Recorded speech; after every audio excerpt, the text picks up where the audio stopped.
Hey guys, how's it going? It's Al. Week 2 of NFL is here, and I've got a way that you can take a first look at your daily fantasy lineups on DraftKings right here. We're going to go through position by position. We're going to talk about the quarterbacks. We're going to see how the prices have changed from week 1. Hopefully you had a fantastic week 1.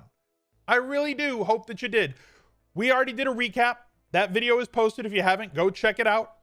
Goes over all of my plays from week 1, where I was right, where I was wrong. Those are all my tournament lineups, all my cash game finishes and everything with all the results. If that's what you're looking for, go see that. If you want to look forward, that's why we're here. This is a forward-looking YouTube channel. We're going to take a look into week 2, see who might have the best matchups, see who we can find that's a good value.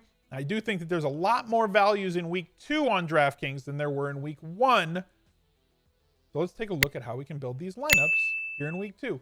Before I start, I did want to say thank you to the companies that are partnered here with us on this stream. You can see them right down there. Establish the Run, promo code SMIZLIFE at checkout, dailyroto.com, promo code SMIZLIFE at checkout, or you can use the link in the description down below for all 3 of them.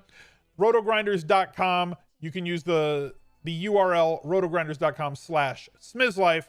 Discounts, great optimizers, great projections. You can upload your own if you want. You want to support the channel, you want to support the stream, you want to try and get better yourself, go do that. All of my socials are also in the description down below, as well as the Discord, where if you want to try and link up with our community and find a place where you can talk positively about DFS, fantasy football, lineup strategies, anything else, that's where you want to get it done. So come on over, say hi. Let's get to week 1. Or week 2, not week 1. Damn. I'm getting old, chat. Looking at quarterbacks, Lamar Jackson, guess what, guys? He's real good. I like him. I like him a lot. But 8,200, I don't know if I like him that much for cash games. Cash games being defined as head-to-heads, double-ups, triple-ups, anything that pays over 34% of the field, right? For tournaments, I love Lamar Jackson because he's got a really high floor and a really high ceiling. And we know that he's got a consolidated route tree or target tree of guys that he throws to, with probably over 50% of his targets are going to go to somebody like Marquise Brown and Mark Andrews, especially with Mark Andrews running as many targets as many routes as he's running per dropback, 80% of those in week 1. But it's going to be priced, and you're going to have to stuff in too much value, right? So like for a cash game lineup, I tend to look for cheaper plays at quarterback, but Lamar is great. Play him in tournaments. Same thing for Patrick Mahomes, although the matchup against the Los Angeles Chargers, the Chargers are a very good defense, even though they lost Derwin James. They're still going to be a team that plays exceptionally slow on offense, and they're a really good defensive team. Now, being a good defensive team does not mean that you can stop the Kansas City Chiefs. Love Mahomes for tournaments this week, and I'm going to have multiple stacks of him, as well as multiple stacks of Lamar Jackson. But for cash games, not the route that I'm going to go. The reason that I say this, and a lot of people who are new to daily fantasy wonder, why do I pay down at quarterback? The band of scoring at quarterback is way thinner than the band of scoring at other positions. You saw it in week 1. Guys like Ridley and guys like Devontae Adams scored like 45, 39 DraftKings points, and the 10th best wide receiver scored like 21. So there's a 20-point gap, 25-point gap between the number 1 guy and the number 10 guy. The number 1 quarterback scores like 34. The number 10 quarterback scores like 25. There's only a 10-point gap. So the ceilings on the position players, like the running backs, like the wide receivers, tight ends, there's a bigger gap between the average replacement level player on that day and the highest scoring guys on that day. Quarterbacks, totally different. The middle, the median, the meat of the bell curve. If you can get a guy that scores you 20 points plus, you're going to be fine in cash. That's really what you're looking for. So Patrick Mahomes, probably not the route that I'm going to go either. Aaron Rodgers has a fantastic matchup against Detroit. We saw what he can do still, and I do expect offenses to be ahead of defenses. Detroit got carved up by Mitch Trubisky. The Lions don't put in a lot of pressure on opposing quarterbacks, and if you give Aaron Rodgers time, he's A, going to find Devontae Adams a ton. B, MVS and Lazard can actually make plays a little bit, and he's got 3 different running backs. Jamal Williams good out of the backfield, and Aaron Jones also good out of the backfield. He's going to complete a lot of passes and throw for a lot of yards. So Aaron Rodgers, again, a tournament play. Dak Prescott, I like the combination of Dak Prescott with all the weapons that he has, minus Jarwin, obviously. Rip just tore his ACL. Shame, one of my favorite players coming into this season. But he's still got 3 amazing wide receivers and at least a competent tight end and 2 very good pass catching backs to throw to.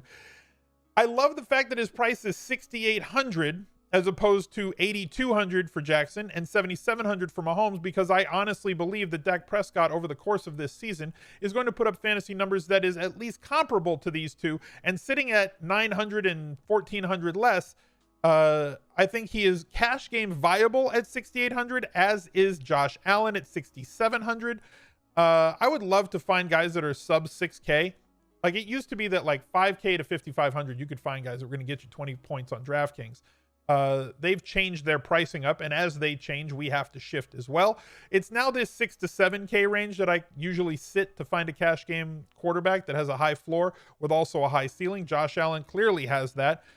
Yes, he completed like 70% of his passes this week in week 1 against the Jets, but like he also missed a ton of wide open passes. He had John Brown with literally nobody within 12 yards of him, and he overthrew him by like 10 yards. That's really hard to do. I don't know how he misses some of these passes, but he continues to do it. But the rushing upside is there. He is going to lead this team, in my opinion, in rushing touchdowns this season. If not tie for his team lead in rushing touchdowns this season with somewhere around 8 is my expectation. So that's going to be there on a week in, week out basis. And a couple of guys that can really be efficient downfield with Steph Diggs and John Brown. And again, not throwing the ball to his tight end, so easy to stack with 1 or 2 different wide receivers. I would stick to stacking with 1 guy, but you have 2 to choose from.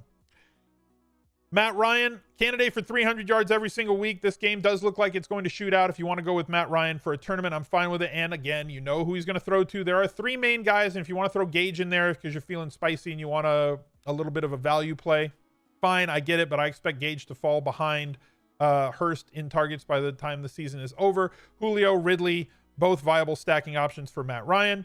Tom Brady against Carolina, sure, if you want to play him, go for it. Deshaun Watson up against Baltimore.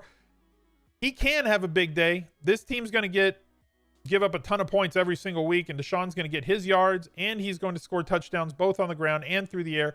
Baltimore, not really the team that I want to go for it against. I think that his percentage is going to be low this week in tournaments. Not that quarterback percentage means all that much, but like sub 5 versus 10 plus matters when you're talking about quarterbacks and stacking them and being unique with your lineup. So while you may not get access to somebody like Lamar Jackson in a tournament lineup by playing Deshaun Watson, you can get access to him by playing Marquise Brown, Mark Andrews, Deshaun Watson, and Will Fuller. And then you have access to everything that Lamar is going to do through the air, and you hope that he doesn't kill you on the ground as you game stack that game.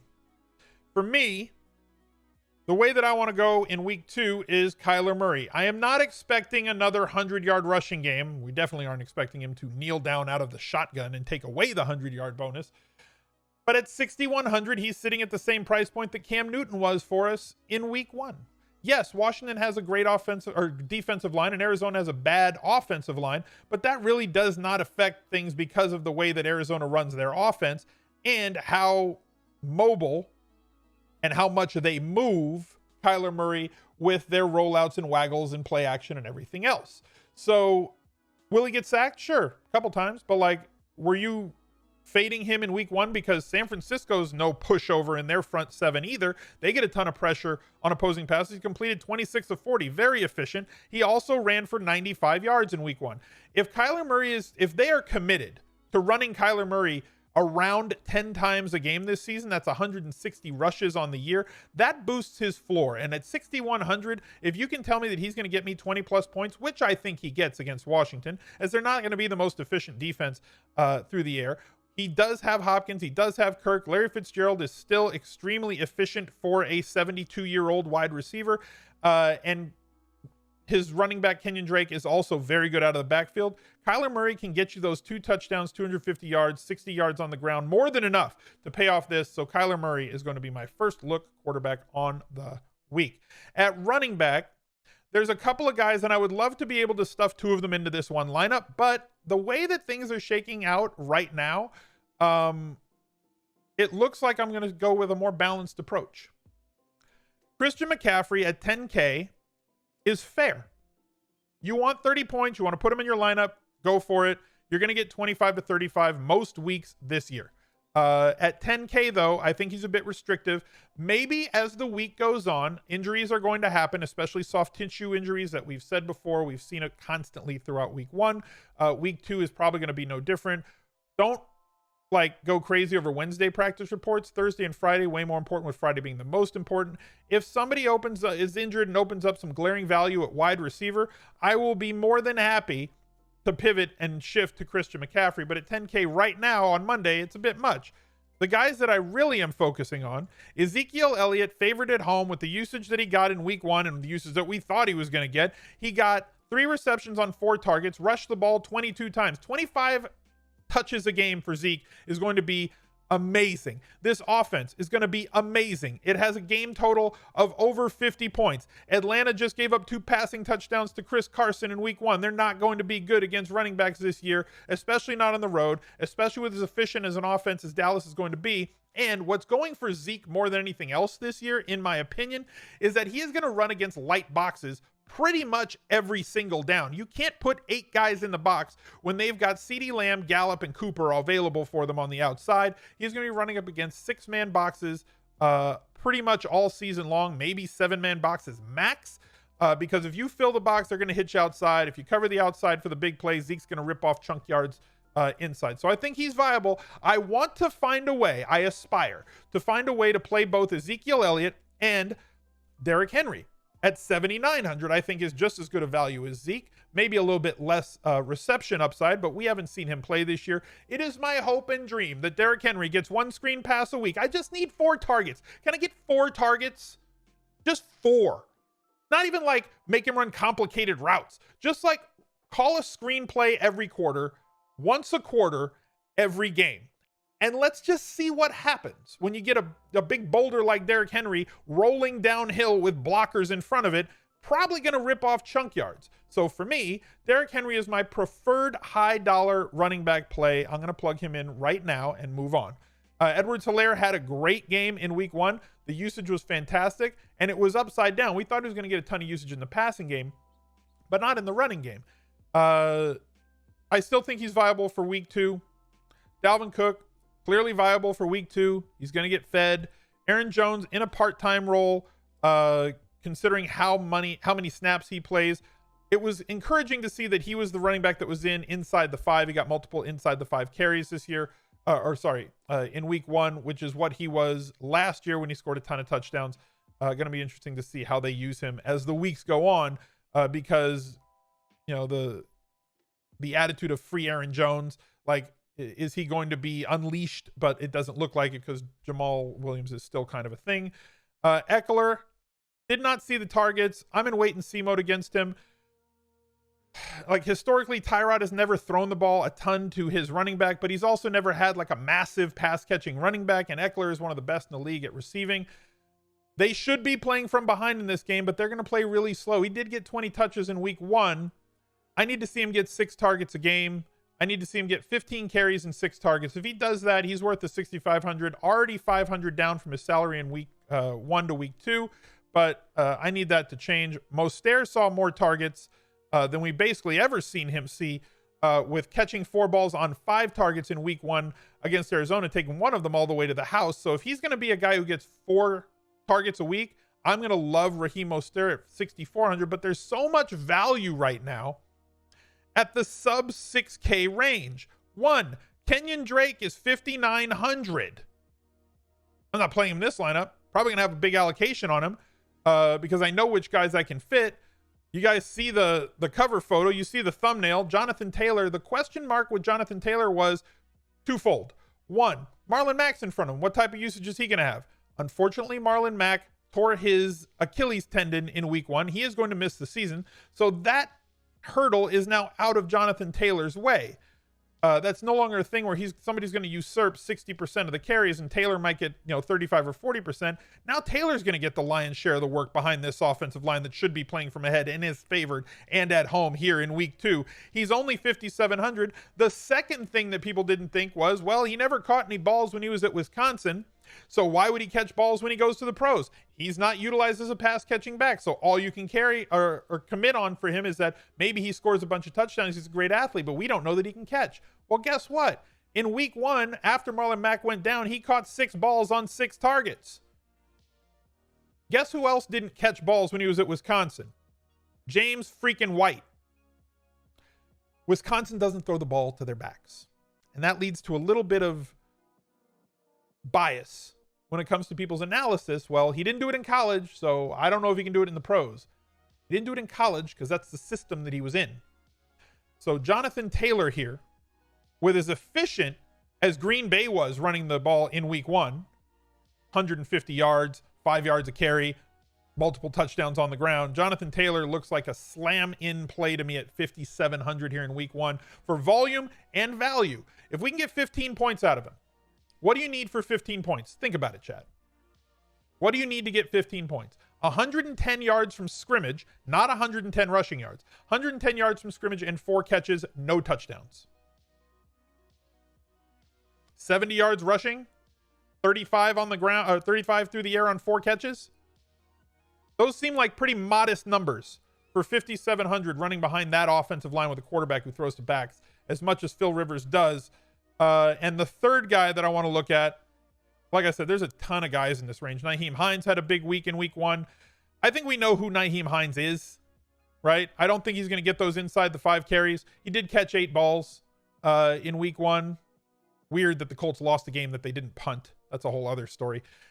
I feel like NYHEIM Hines moving forward is basically Tariq Cohen. And I'm fine with that. That's not a knock on NYHEIM Hines. I just don't think he's going to be the guy that gets the inside the 5 carries. I think that's going to be Taylor. I think Hines probably gets maybe 4 to 7 catches a week on a week in, week out basis because they're going to line him up in the slot. They're going to bring him in with both backs at the same time. And they're going to throw to their backs and tight ends a lot in Indianapolis. I think people are going to fall for the week 1 outlook from NYHEIM Hines. Look, he scored 2 touchdowns. Look, he had this massive game. He carried the ball 7 times, guys. So that's just not going to be what this offensive team is about. They are going to throw the ball to Hines, but he's essentially a third down pass catching back and not somebody that I want to jam into a cash game lineup. What I do want to do is stream running backs against Carolina. And Bruce Arians didn't lie to us, y'all. He said Ronald Jones was his guy even after signing Leonard Fournette. And in week 1, he carried the ball 17 times and caught 2 of 3 targets. And he's only 5,200 in week 2 against Carolina, who's trash against running backs last year. And now they don't have Luke Kuechly, and they're even worse this year. I can't not play him for this first look lineup. He is too good of a value. By the time Sunday gets here, I will likely in my cash game lineup, if something opens up, and I think something will, I will probably end up with a Henry, Zeke, and one of these 2 guys in the lineup, probably Taylor, if some value opens up, extreme value at wide receiver or tight end. But for now, Rojo, JT, and D. Hember, I'm going to go with him in D. Heptember, is the way I'm rolling at running back for week 2. Let's just plug a defense. I don't care, whatever, blah. Just 25. I'm really paying no attention to defense at all in this lineup. Let's look at the high-priced wide receivers. From 7,300 to 8,100 and totally deserved. Devontae Adams, probably your most likely wide receiver to get 10-plus targets week in, week out. Maybe plus 12 targets week in, week out. Sure, there's going to be a week where he has like 8 or 9, right? But like, you can bank on that many targets. You can bank on him having a big week, especially with DraftKings being full PPR. Likelihood of Devontae Adams catching double-digit touchdowns this year is extremely high. I'm fine if you want to plug him in. It just doesn't work for me in cash games. As I said, I'm probably going to go with more of a balanced look. DeAndre Hopkins saw an absurd 16 targets. I thought it was 17 targets. Saw an absurd 16 targets, caught 14 of them for 151 yards. Maybe it was just a show 'em game, right? With the Houston Texans not doing well, and then like they were behind in that game and they just threw it a ton to DeAndre Hopkins. Maybe it was San Francisco's a really great defense and they found something that they could exploit and just kept going back to the well because they did not stop them from exploiting it. He's not going to get 43% of Kyler Murray's targets. He's just not. That's not going to be a thing. Christian Kirk also not going to get 5 targets a week. Hopkins could get 10 to 12. I think Kirk's going to get more instead of 5, more like 7 to 9 targets a week. I think that's the way it's going to shake out most weeks, or at least on average when we look back at this 10 weeks from now. So Hopkins up at 7,700. I'm fine with him. If you want to pair him with Kyler Murray, great. I don't think you need to stack when it comes to cash games. You can stack in cash games, but it's not like I have to do it. It's something that I do way more in tournaments. If you watch the week one recap, you know that I played Cam Newton without any of his pass catchers in week one. Same sort of a scenario here for me in week two. You want to do it in tournaments? Do it. It's the way to play. Adam Thielen should see a ton of targets week in, week out, 8 of them in week one and 2 touchdowns. I think they'll be playing from behind in this game. The 2 Vikings that I want the most of any week is going to be Thielen and Cook, and then move outwards from there very carefully. Ridley up to 6,800. I still think this is somewhat too cheap. He got 9 of his 12 targets for 130 and 2 touchdowns in week one. He's somebody who is primed for an explosion. Evan Silva has been riding the Calvin Ridley train all offseason, just banging the hell out of that drum. If you want to check out Evan's content, he does breakdowns for every single game on establishtheRun.com. Use promo code SMIZLIFE at checkout for a 10% discount. Again, link down below if that's something that you're interested in. And this is the highest totaled game on the week. You want to go with a Jones, Ridley, Ryan stack. I'm never going to tell you not to do that in tournaments.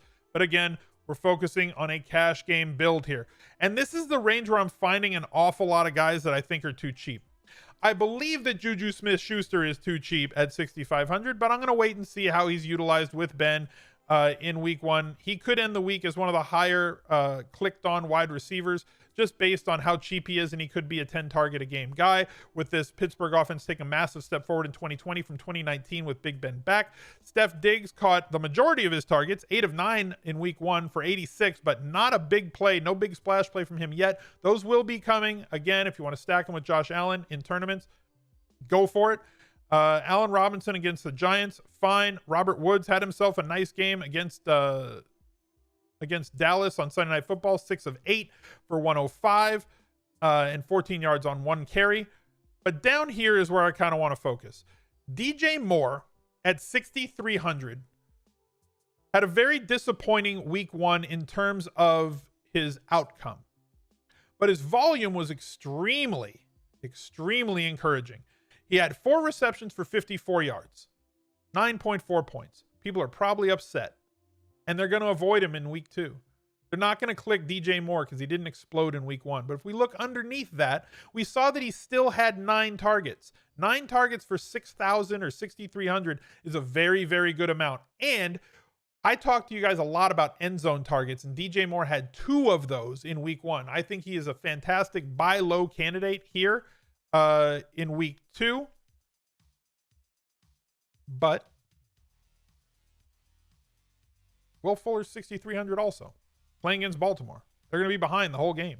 We saw him in this same situation in week one where he caught 8 of 10 targets for 112, and none of them were big splash plays, and we know that he's a massive big splash guy. I'm buying into Will Fuller's volume, and that's one of the things that I look to the most when I'm building lineups is how much volume is a wide receiver going to get. 6,200, I ain't getting off Marquise Brown, guys. I'm just not. The big playability for Marquise Brown is always going to be there. Last year, if you look at the target column, he basically sat at 4 or less targets every single game. In week one, he had 6 targets, caught 5 of them. Very realistic to think that he is going to sit between 6 and 8 targets every week. And if he sits between 6 and 8 targets every week, with the ability of this offense, with the touchdown equity that's involved, with the 25 expected percentage of target share that he's going to get on this Ravens offense, and as many points as they are projected to score, 30 plus pretty much every single week, the touchdowns are going to be very consolidated between the running backs on the ground, Lamar Jackson and Brown and Andrews. Give me Marquise Brown at 6,200. I think the floor plus ceiling combo, right? Fuller and Brown are no longer boomer bust guys. They just aren't. If you're still viewing them as boomer bust guys, you have not downloaded the 2020 mindset, where these are now higher volume guys who still have big playability. And now they've become high floor, high ceiling guys who can do it all for you on one play, but don't necessarily have to. As Brown had 1 chunk play this week for 50 yards and still had like 18 fantasy points without a touchdown.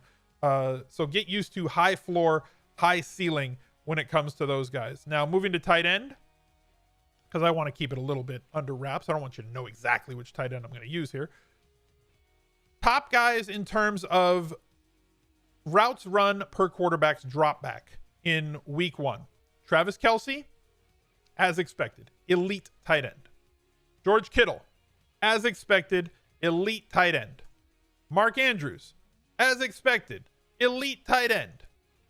Even more so this year than last. Zach Ertz didn't really get there for us in week 1, but elite tight end. We know that those guys are going to run a ton of routes. The guy who ran more routes than anybody in week 1 was Hayden Hurst. He got a $300 bump from $4,300 to $4,600 here in week 2. And I think that people are going to jump off the Hayden Hurst Helmsley train, double H, in week 2 because he didn't perform in week 1. But if he runs more routes than anybody else, I think he's going to make for a very low percentage tight end in tournaments. I think that he's borderline cash game viable because of how much attention is going to be paid and how high these guys are going to be, Julio Jones and Ridley, in tournaments in terms of their percentages. And Hayden Hurst opens up a lot for you at 4,600 if you want a little bit of value in the mid-range. Again, routes run is a key stat for tight ends. The other guy who ran a ton of routes in week 1 was only 2,800. Has now gotten a bump to 3,600, and it ain't enough. 80% of the Washington football team's dropbacks, Logan Thomas ran a route. When he's on the field, he is not pass blocking. This is kind of what we expected from him. He is a former college quarterback. He is a very, very good athlete. He can move. They are getting him out into routes, and there are not that many playmakers outside of Terry McLaurin. Sims is nice.